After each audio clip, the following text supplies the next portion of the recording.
Are the Gazans innocent? They voted in Hamas. They celebrated October 7th, as well as almost lynching the Israeli hostages that were given over by Hamas during the hostage exchanges. Douglas Murray went on Piers Morgan, and he got confronted by Piers over his comments on Lex Friedman, basically saying Gazans have culpability in what is happening right now. Check out this clip. I think he does a great job of teaching Piers the truth.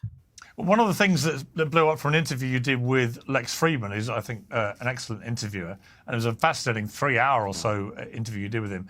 But one of the things that went viral from that was you inferring that there are no kind of innocent civilians in Gaza. Let's take a listen. There is not a hostage who's come out who I've spoken with who found any Gazan Palestinian who expressed even the slightest human kindness to them.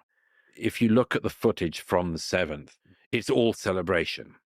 I'm sure you've heard the audio recording of the young man who ends up in one of the communities in the south of Israel. And he says, I've killed 10 Jews with my own hands. Oh, Father, your son has killed 10 Jews. He goes, I want to show you, Dad. I want to show you. I've killed Jews with my own hands. Your son. Put mother on the phone.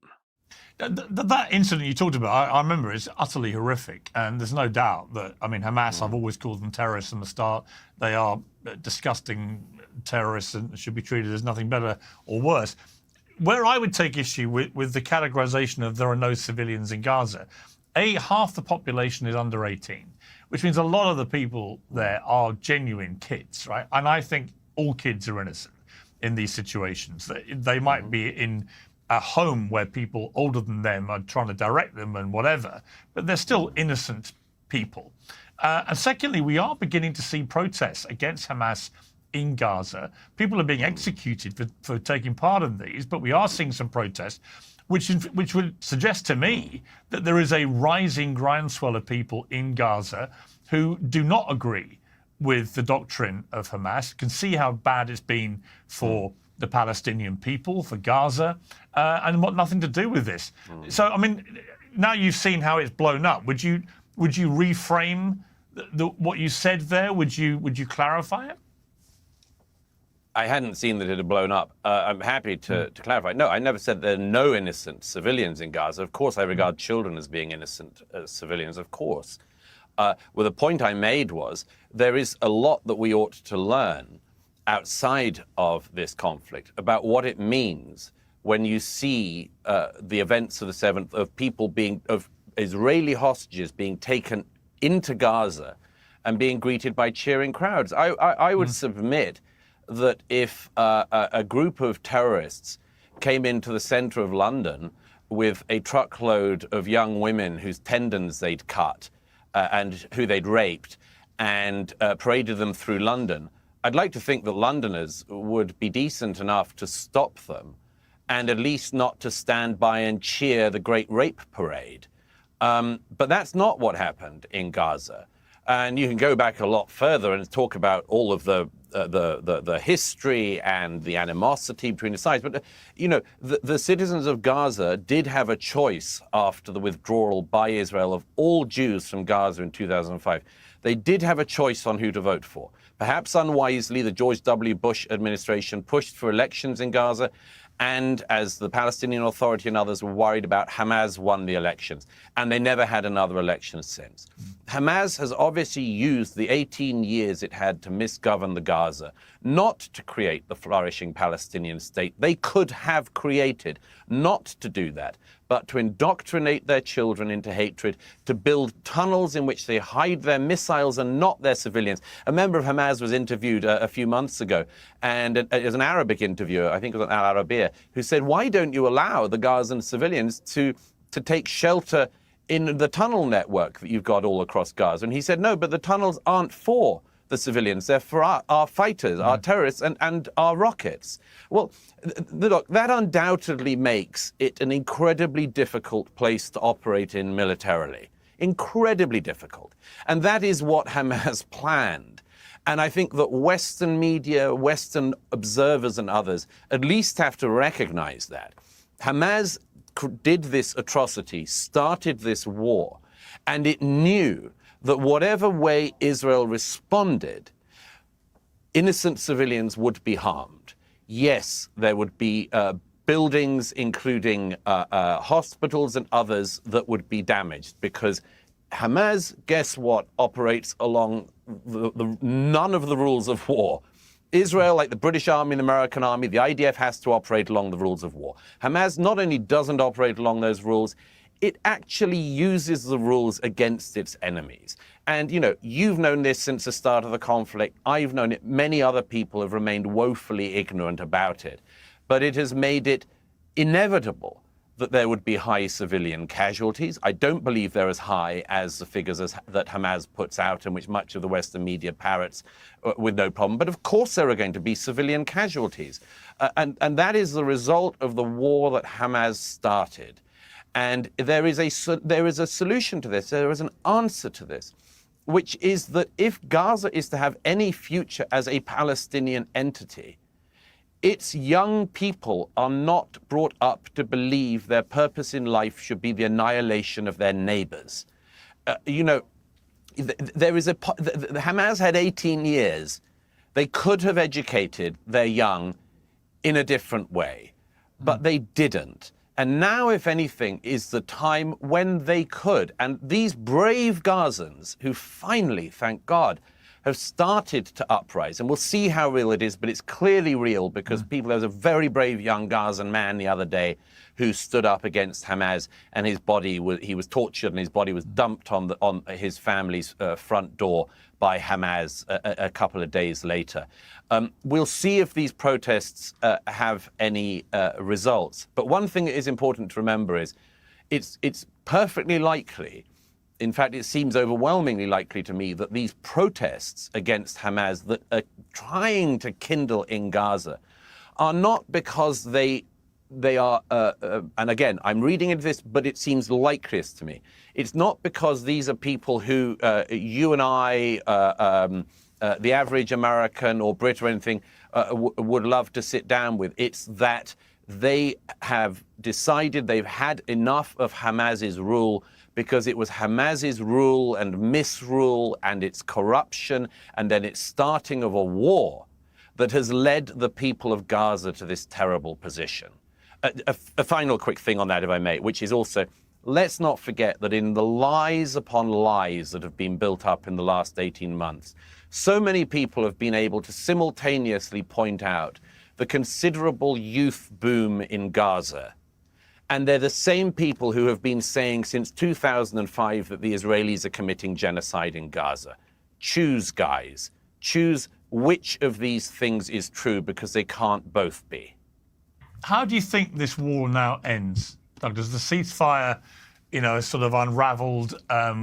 It's hard to argue that a lot of Gaza has been completely destroyed. Trump has called for the complete displacement, of course, of 2 million Palestinians. I don't think that's going to happen. And he's obviously trying to force people to get together and work out what is going to happen. But what's the end game here? And one of the more worrying things I saw was the American intelligence report suggesting that they think for every Hamas terrorist who's been killed, someone with the same ideology has already stepped up to replace them. Well, that's a perennial problem in fighting against death cults, is that there's always this claim that if you kill their leaders will simply be replaced. I'm actually not sure that people like Yahya Sinwar and Hassan Nasrallah are easily replaceable figures. In fact, I think they're not at all easily replaceable figures. But for the level of people below them, there's this quandary. It's been a quandary that America faced after 9/11 and answered in part, but unsuccessfully in other parts, which is, if you're attacked by terrorists, and there is always a cohort of people who will say, if you kill those terrorists or attack those terrorists, you'll create more terrorists. And that's just a circular logic that certain people can't get out of. My own belief is that there has been, and I've seen the destruction of Gaza myself. Hamas booby-trapped so many buildings across the place, and much of the destruction that we see on the ground, and I've seen myself, is the result of the Israelis having to set off explosions that set off all the secondary explosions of all of the other bombs, IEDs, and other booby traps that Hamas has placed around the Gaza. The current status quo opinion, until Donald Trump made that intervention the other week, the status quo opinion seemed to be that there would be a ceasefire at some point. Of course, as I've said since the beginning of the conflict could have ended at any moment, or at least ceased, if Hamas had given back the hostages. And they still haven't given them back, because only a death cult like Hamas uses even the dead bodies of their enemies as a shield to protect their own lives. But park that aside for a moment.